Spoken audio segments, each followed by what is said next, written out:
Hi, അപ്പം ലഡാക്ക് യാത്രേൻ്റെ മൂന്നാമത്തെ ദിവസമാണിത്. ഞങ്ങളിന്ന് ഗോവയിലാണ് സ്റ്റേ ചെയ്യുന്നത്. ഇപ്പോൾ രാത്രി വന്ന് അവിടെ നിന്ന് ഇപ്പോൾ പകൽ ഞങ്ങളിവിടെ വണ്ടിയൊക്കെ ഒന്ന് റെഡിയാക്കാമെന്ന് വിചാരിച്ചു. ഇത് എൻ്റെ ഏട്ടൻ്റെ വീടാണ്. അവർ ഗോവയിൽ സെറ്റിൽഡാണ്, ലോക്കോ പൈലറ്റാണ് ആൾ. അങ്ങനെ എന്തായാലും മലപ്പുറത്ത് ഏട്ടൻ്റെ വീട്ടിൽ നിന്ന് ഒരു ദിവസം, പിന്നെ അന്ന് എൻ്റെ വീട്ടിലേക്കും പോയി തിരിച്ച് നേരെ അങ്ങോട്ടേക്കാണ് വന്നത്. അപ്പോൾ ഇനി ഇവിടെ നിന്നിട്ട് ഇനി നേരെ മുംബൈയിലേക്കാണ്. അപ്പോൾ ഇന്നത്തെ ദിവസം ഒരു റെസ്റ്റുള്ള ദിവസമാണ്. കുരുവിനെ പോലെ ആവും അത്. കുരുവിന്റെ മുട്ട അതാണ് കിളി കയറുന്ന. അപ്പം ഞങ്ങളിവിടെ ആദ്യമായിട്ടാണ് വരുന്നത്. വീട് താമസത്തിനൊന്നും വരാൻ പറ്റിയിട്ടുണ്ടായിരുന്നില്ല. അപ്പം ഇങ്ങനെ ഒരു അവസരം കിട്ടിയപ്പോൾ ഞങ്ങൾ ഏതായാലും ഇവിടെ നിന്ന് കണ്ടിട്ട് പോകാമെന്ന് വിചാരിച്ചു. അപ്പോൾ മക്കളിവിടെ സെറ്റായിട്ടുണ്ട്, ഇഷ്ടമായിട്ടുണ്ട്. ഏട്ടന് ഇവിടെ 2 മക്കളാണ്, ഒരു മോളും ഒരു മോനുമാണ്. അപ്പോൾ മോൾ ഇവിടെ ഉണ്ടായിരുന്നില്ല. മോനായിട്ട് പിന്നെ കമ്പനി ആയിട്ടോ. അവർ ആരുഷ്യാവന്തിക്ക് നല്ല കമ്പനിയായി. പിന്നെ ഇവർക്ക് ഇവിടെ നിന്ന് പോകണ്ടെന്ന് പിന്നെ പറഞ്ഞുകൊണ്ടിരുന്നു. നല്ലൊരു ഏരിയ കേട്ടോ ഇവിടെ. കുറച്ച് വീടുകളുള്ളൂ, പക്ഷെ നല്ല ശാന്തമായിട്ടുള്ളൊരു സ്ഥലം, പ്രകൃതി രമണീയമായിട്ടുള്ളൊരു സ്ഥലമായിരുന്നു. രാവിലെ എണീറ്റപ്പോൾ കിളികളൊക്കെ വന്നിട്ട് കൊത്തുന്നുണ്ടായിരുന്നു ഡോറിൻ്റെ മുകളിലൊക്കെ, ജനവാതിലിനൊക്കെ. പിന്നെ മക്കൾ ഇവിടെ കളിക്കാൻ പോയതാണ്.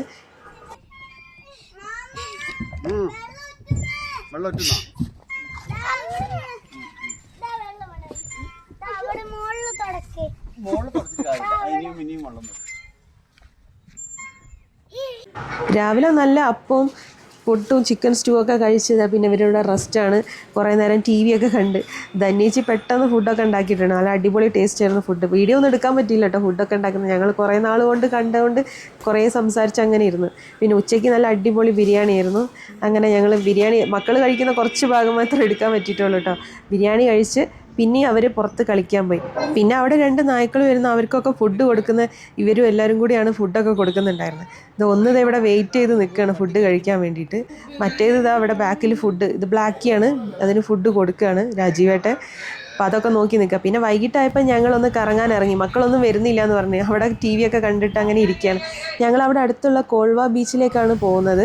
ഇത് സൗത്ത് ഗോവയാണ്. നോർത്ത് ഗോവയിലാണ് പിന്നെയും കുറേ ടൂറിസ്റ്റുകളൊക്കെ വരുന്നത്. ഇവിടെ അധികം ബീച്ചാണ് കാണാനുള്ളത്.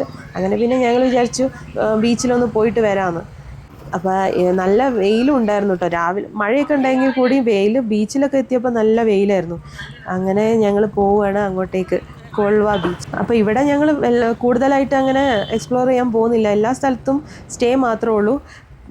മെയിനായിട്ട് ഞങ്ങളെ ലക്ഷ്യം ലഡാക്കാണ്. പിന്നെ അതേപോലെ ഇവിടെ എത്തിയിട്ടൊന്ന് റെസ്റ്റ് എടുക്കാമെന്നുള്ള രീതിയിലാണ് ഇവിടെ ഒരു ദിവസം മുഴുവൻ അവിടെ സ്റ്റേ ചെയ്തത്. അപ്പോൾ കുറച്ച് നേരം ഒന്ന് കറങ്ങാമെന്ന് വിചാരിച്ചിട്ടാണ് ഈ ബീച്ചിലേക്ക് പോകാമെന്ന് വിചാരിച്ചത്. അങ്ങനെ ഞങ്ങൾ കുറച്ച് നേരത്തെ യാത്രയ്ക്ക് ശേഷം കോൾവ ബീച്ചിൻ്റെ അടുത്ത് എത്തി. അപ്പോൾ സൈഡിലൊക്കെ ആയിട്ട് നല്ല ഗോവൻ ഡ്രസ്സുകളൊക്കെ കാണാം. അങ്ങനെ അവിടെ നല്ല തിരക്കുണ്ടായിരുന്നു കേട്ടോ ഈ ബീച്ചിൽ. ഫാമിലി വരുന്ന ഒരു ബീച്ചാണെന്നാണ് പറഞ്ഞത്. അപ്പം നിറയെ ആൾക്കാരുണ്ടായിരുന്നു. ഞങ്ങൾ അവിടെ എത്തിയപ്പം ഞങ്ങൾ ബുള്ളറ്റിലാണ് പോയത്, കാർ എടുത്തില്ല, പാർക്ക് ചെയ്യാനൊക്കെ സൗകര്യത്തിനനുസരിച്ച്. അപ്പോൾ ഇതാണ് കോൾവ ബീച്ച്. ഇവിടെ കുറേ റൈഡുകളൊക്കെ ഉണ്ടെന്നാണ് പറഞ്ഞത്. പക്ഷെ ഞങ്ങളൊന്നിനും കയറിയിട്ടില്ല. ജസ്റ്റ് ഒന്ന് അവിടെയൊക്കെ ഒന്ന് കറങ്ങിയിട്ട് അങ്ങനെ പോരുകയാണ് ഉണ്ടായിരുന്നത്. അങ്ങനെ ഗോവയിൽ പിന്നെ ഒരു ദിവസം വേണമെങ്കിൽ ഞങ്ങൾക്ക് പോവാമല്ലോ. നമുക്ക് മെയിൻ ലക്ഷ്യം ലഡാക്കല്ലേ. അപ്പോൾ ഗോവയെ പിന്നെ ഒരു ദിവസം ഫുൾ എക്സ്പ്ലോർ ചെയ്യാൻ വേണ്ടിയിട്ട് പിന്നെ ഒരു ദിവസം വേണം പോവാൻ. അങ്ങനെ അവരെ കുറച്ച് നേരം ഒന്ന് കറങ്ങിയിട്ട് ഞങ്ങൾ പിന്നെ തിരിച്ച് വീട്ടിലേക്ക് തന്നെ പോന്നു. 2 ദിവസം യാത്രയ്ക്ക് മക്കൾക്ക് ഛർദിയൊക്കെ ആയതുകൊണ്ട് ഇന്നൊരു ദിവസം സ്റ്റേ ഇവിടെ നിന്നിട്ട് നല്ലോണം ഫുഡൊക്കെ കഴിച്ച് റെഡി ആയിട്ടുണ്ട്. രാത്രി അടിപൊളി ഫുഡായിരുന്നു. അടുത്ത വിശേഷം അടുത്ത വീഡിയോ.